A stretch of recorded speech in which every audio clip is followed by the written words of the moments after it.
Hola, tengo una pregunta para hacerle. ¿Le gusta o le gustó la escuela?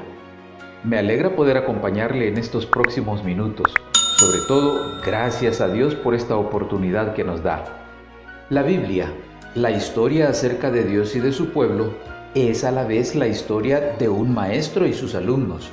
Los alumnos que reprueban sus exámenes, pero que tienen un maestro amoroso y paciente que vuelve a explicar las lecciones vez tras vez hasta que algunos aprenden. Sus lecciones tienen el propósito de que lo conozcamos a Él y comprendamos su voluntad. La educación que Dios nos imparte es para que aprendamos acerca de su gracia. La lección para esta semana trata acerca de educación y redención. Y el versículo para memorizar lo encontramos en 2 Timoteo 3:16. Toda la Escritura es inspirada por Dios y útil para enseñar, para redarguir, para corregir, para instruir en justicia. Todo comienza cuando el hombre es creado a imagen de Dios, como nos dice en Génesis 1:26 y 27. Entonces dijo Dios: hagamos al hombre a nuestra imagen, conforme a nuestra semejanza. Y creó Dios al hombre a su imagen de Dios lo creó, varón y hembra los creó. Creado a imagen de Dios significa parecido a Dios en lo físico o en carácter, o que el hombre es más semejante a Dios que a todas las demás formas de vida, o se refiere a la similitud y compatibilidad espiritual e intelectual entre Dios y el hombre. La triste realidad es que después de la entrada del pecado, la imagen de Dios en el hombre fue distorsionada. Por eso el objetivo de la educación es restaurar en el hombre la imagen de Dios. Dios puede comunicarse y establecer una relación con nosotros. Esto nos hace pensar que la imagen de Dios en el hombre es más bien una imagen mental, es decir, a nivel de la mente, que permite una convergencia de ideas entre un ser divino y un ser humano. Visto así, entonces, comprenderíamos que Dios, el Maestro, procura enseñarnos y que aprendamos hasta que su imagen, es decir, su mente, se refleje en la nuestra. Con esa intención es entonces que viene a esta tierra Jesús como Maestro. Mientras desarrolló su ministerio, Jesús fue reconocido y llamado por diversas personas maestro, rabí.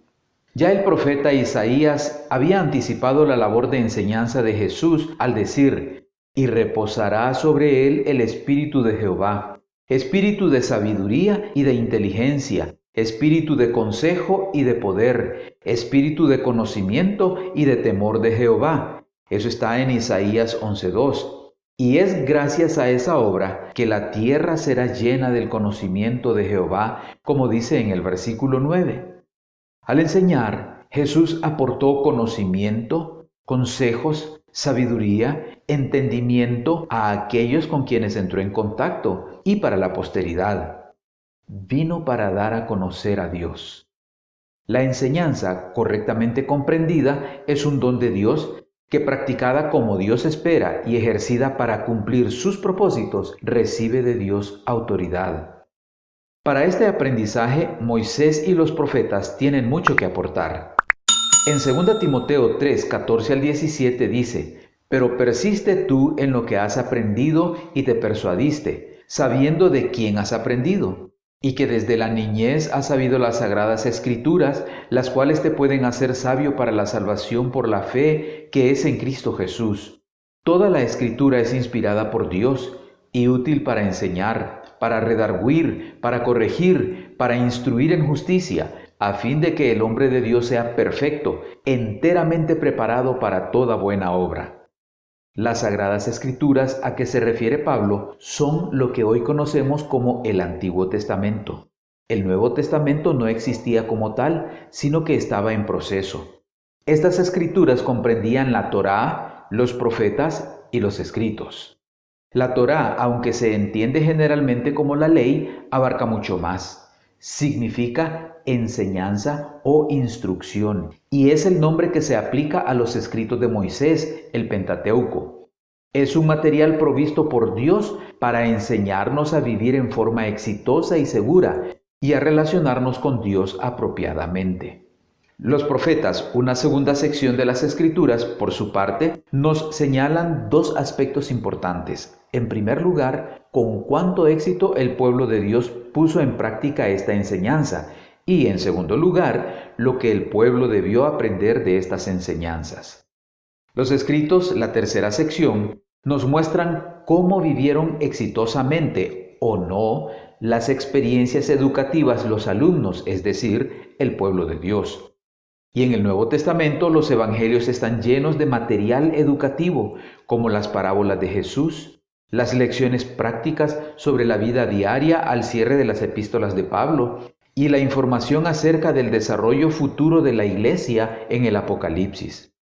Los que tanto en el pasado como en el presente aprenden y viven de acuerdo a lo que las Escrituras enseñan, llegan a ser los sabios. De acuerdo a lo que leemos en 1 Reyes 4:29, la sabiduría es un don de Dios. Y Dios dio a Salomón sabiduría y prudencia muy grandes y anchura de corazón como la arena que está a la orilla del mar. La sabiduría es un don que se adquiere a lo largo de la vida, aprendiendo de los padres, de los maestros, de la observación de la vida, de las diferentes experiencias y que se termina manifestando en la vida práctica. Comienza haciendo de Dios lo primero y se desarrolla siguiendo ciertos principios fundamentales. La sabiduría nos permite vivir de manera responsable y en beneficio de los demás, protegiéndonos de la desgracia. Debemos reconocer que la sabiduría no responderá todas nuestras preguntas e inquietudes, pero nos permite seguir adelante con la satisfacción de contentarnos con lo que sabemos mientras continuamos buscando y aprendiendo de lo que aún no conocemos. A través de la historia de la humanidad, Dios ha procurado enseñarnos. Ya hemos visto algo de lo que hizo en la época del Antiguo Testamento para enseñar. Veamos ahora algo de la educación en la iglesia primitiva. Jesús debía volver al cielo. La obra educativa redentiva que había realizado entre los discípulos debía continuar. Con ese propósito se comprometió a enviar al Espíritu Santo para que la educación de sus seguidores continuara bajo su tutela. Entre las cosas que Jesús dijo que haría el Espíritu Santo está lo registrado en Juan 14:26. Mas el Consolador, el Espíritu Santo, a quien el Padre enviará en mi nombre, Él os enseñará todas las cosas y os recordará todo lo que yo os he dicho. Además, el Espíritu Santo conduce especialmente a buscar y encontrar la verdad. Al permitir al Espíritu llenar nuestras vidas y conducirlas, nos llevará al punto en que podamos gozarnos de que tenemos la mente de Cristo, como dijo Pablo en 1 Corintios 2:16. Esto quiere decir que al tener la mente de Dios, tenemos acceso a alcanzar cualquier aprendizaje y entendimiento necesarios para conocer el camino de la justicia. La Gran Comisión Evangélica, como la registra Mateo 28, 19 y 20, que fue encomendada por Jesús a sus seguidores, señala que hay que buscar a las personas para convertirlas en discípulos. Los que aceptan esta invitación al bautizarse ingresan a una escuela donde se sigue un proceso en el cual deben ser enseñados y donde hay mucho que aprender.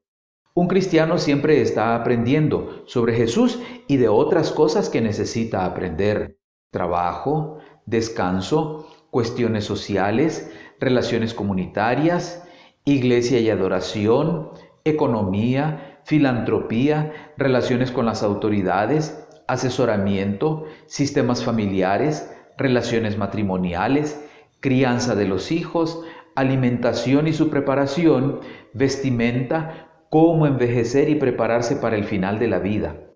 El cristiano debe aprender sobre estas cosas y más. La comprensión de todo esto no es algo que suceda natural y espontáneamente. Hay que aprenderlo.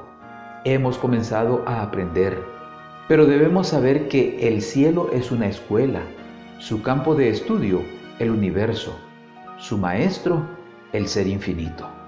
Por medio de la redención, estamos invitados a ir a esa escuela. ¿Aceptará usted la invitación?